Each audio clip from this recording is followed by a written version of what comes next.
रहे हैं live India हर पल। बुधवार को शाम 5 बजे राज्य मंत्रिपरिषद की बैठक हुई। इस बैठक के संबंध में आयोजित इस प्रेस कॉन्फ्रेंस में मैं आप सबका स्वागत करता हूं। आज कुल 20 मामलों में निर्णय लिए गए। पहला उद्योग विभाग का था।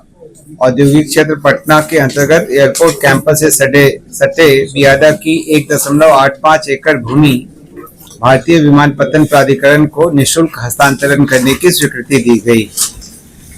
दूसरा एजेंडा था बिहार औद्योगिक निवेश प्रोत्साहन पैकेज 2025 की अवधि 30 जून 26 तक विस्तारित किए जाने की घटनोत्तर स्वीकृति दी गई। इस संबंध में स्वीकृति संबंधी अधिसूचना पहले ही निर्गत की जा चुकी थी। तीसरा एजेंडा था बिहार भवन संशोधन उपविधि 2026 की स्वीकृति दी गई।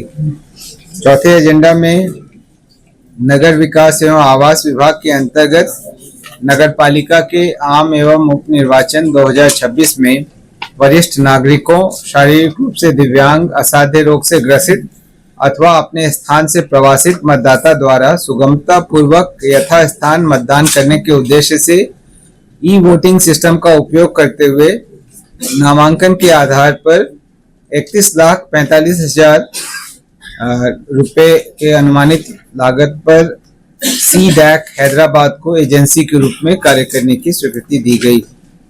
इसका उपयोग आगामी नगर पालिका के निर्वाचन में किया जाएगा। जल संसाधन विभाग के अगले 3 एजेंडा थे जहां पर कटाव निरोधक कार्य की स्वीकृति दी गई है। पहला था बक्सर कोइलवर गंगा तटबंध के 58 से 59.20 किलोमीटर के बीच इसके सामने गंगा नदी के दायां तट पर ग्राम गंगापुर, भूसौला, नंदपुर एवं दामोदरपुर में इसकी प्राक्कलित राशि 52,56,41,000 रुपये मात्र है। दूसरा एजेंडा था गंगा नदी के बाएं किनारे बल्ली टोला से सबलपुर पछियारी टोला तक कटाव निरोधक कार्य। इसकी प्राक्कलित राशि 57,55,34,000 रुपये। तीसरा एजेंडा था जल संसाधन विभाग का गंगा नदी के बाएं तट पर अवस्थित ग्राम गनियारी में कटाव निरोधक कार्य, प्राक्कलित राशि 64,52,53,000 रुपये की। इस पर स्वीकृति दी गई। परिवहन विभाग का अगला एजेंडा था जिसके अंतर्गत पीएम ई बस सेवा योजना अंतर्गत 400 इलेक्ट्रिक एसी बसों के 12 वर्ष तक परिचालन से होने वाले अंतर राशि की प्रतिपूर्ति हेतु राज्य सरकार द्वारा कैश गैप सब्सिडी जो पहले 203.2 करोड़ थी उसमें 313.96 करोड़ की अतिरिक्त वृद्धि करते हुए इसकी पुनरीक्षित स्वीकृति 517.16 करोड़ रुपए की दी गई। इसका विभिन्न वर्षों में व्यय किया जाएगा। विज्ञान प्रौद्योगिकी और तकनीकी शिक्षा विभाग का अगला एजेंडा था बीआईटी मिश्रा का जो पटना में विस्तार केंद्र है उसके संचालन के लिए विज्ञान प्रौद्योगिकी और तकनीकी शिक्षा विभाग एवं बीआईटी मिश्रा रांची के बीच समझौता ज्ञापन किया गया था।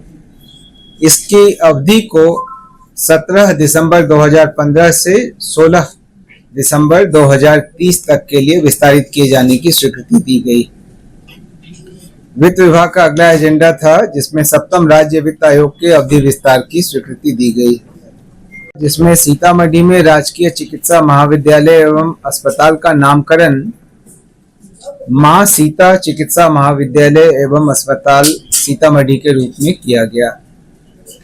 सूचना प्रौद्योगिकी विभाग का अगला एजेंडा था जिसमें बिहार राज्य विधानमंडल के दोनों सदनों के माननीय सदस्यों तथा राज्य सरकार के पदाधिकारियों एवं कर्मचारियों को आर्टिफिशियल इंटेलिजेंस के क्षेत्र में गुणवत्तापूर्ण प्रशिक्षण देने के लिए नामांकन के आधार पर प्रतिष्ठित संस्थानों के चयन की स्वीकृति दी गई।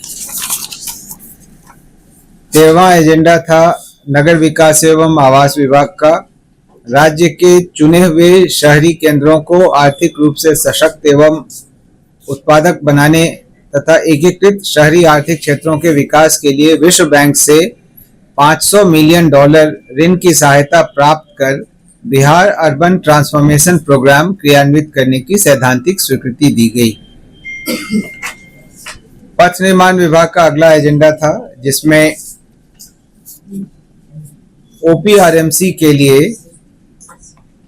पथ निर्माण विभाग के 19,305 किलोमीटर लंबाई के पथों के संधारण, केंद्रीकृत कंट्रोल एवं कमांड सेंटर और आर्टिफिशियल इंटेलिजेंस एवं मशीन लर्निंग तकनीक द्वारा पथों के निरीक्षण एवं अनुरक्षण कार्य हेतु 15,968 करोड़ 3,42,000 रुपए के अनुमानित व्यय पर प्रशासनिक स्वीकृति की अनुशंसा दी गई। राजस्व एवं भूमि सुधार विभाग का अगला एजेंडा था, जिसमें अरवल जिला अंतर्गत अंचल करपी के मौजा झिकटिया थाना 227 खाता 61 खेसरा 51 के अंतर्गत 5 एकड़ गैर मजरूआ मालिक प्रति कदीम भूमि पर केंद्रीय विद्यालय के भवन निर्माण हेतु केंद्रीय विद्यालय संगठन शिक्षा मंत्रालय भारत सरकार को 1 रुपए के टोकन मूल्य पर 30 वर्षों के लिए लीज नवीकरण विकल्प के साथ बंदोबस्त किए जाने की स्वीकृति दी गई। विधि विभाग का अगला एजेंडा था, जिसमें बेनीपुर अनुमंडलीय न्यायालय एवं मधुबनी न्याय मंडल में एक जिला एवं अपर सत्र न्यायाधीश के न्यायालय के लिए अराजपत्रित कोटि के कुल 18 विभिन्न पदों के सृजन की स्वीकृति दी गई। 17वां एजेंडा था वित्त विभाग का, जिसके अंतर्गत बिहार सरकार के सरकारी सेवकों एवं सेवानिवृत्त पेंशन भोगियों को बैंकों एवं वित्तीय संस्थानों के माध्यम से वेतन एवं पेंशन के विरुद्ध अग्रिम वेतन एवं पेंशन तथा ऋण की सुविधा उपलब्ध कराने की स्वीकृति दी गई। 18वां एजेंडा मंत्रिमंडल सचिवालय विभाग का था, जिसमें माननीय राज्यपाल एवं राज्यपाल सचिवालय के पदाधिकारियों के उपयोग के लिए 6 नए मोटर वाहनों के क्रय हेतु 1,53,00,000 रुपए के बिहार आकस्मिकता निधि से अग्रिम एवं व्यय की स्वीकृति दी गई। 19वां एवं 20वां एजेंडा भी राजस्व एवं भूमि सुधार विभाग का था, जिसमें शेखपुरा जिला अंतर्गत अंचल शेखपुरा के मौजा कटनी कोल थाना 195 के अंतर्गत 5 एकड़ गैर मजरूआ मालिक भूमि पर केंद्रीय विद्यालय शेखपुरा के निर्माण हेतु केंद्रीय विद्यालय संगठन शिक्षा मंत्रालय भारत सरकार को 1 रुपए के टोकन मूल्य पर 30 वर्षों के लिए लीज नवीकरण विकल्प के साथ बंदोबस्त किए जाने की स्वीकृति दी गई।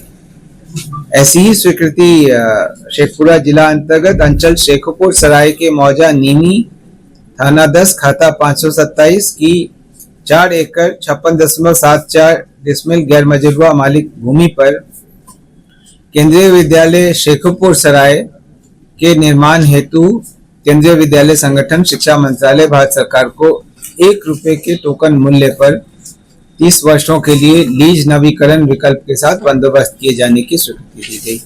आज ये कुल 20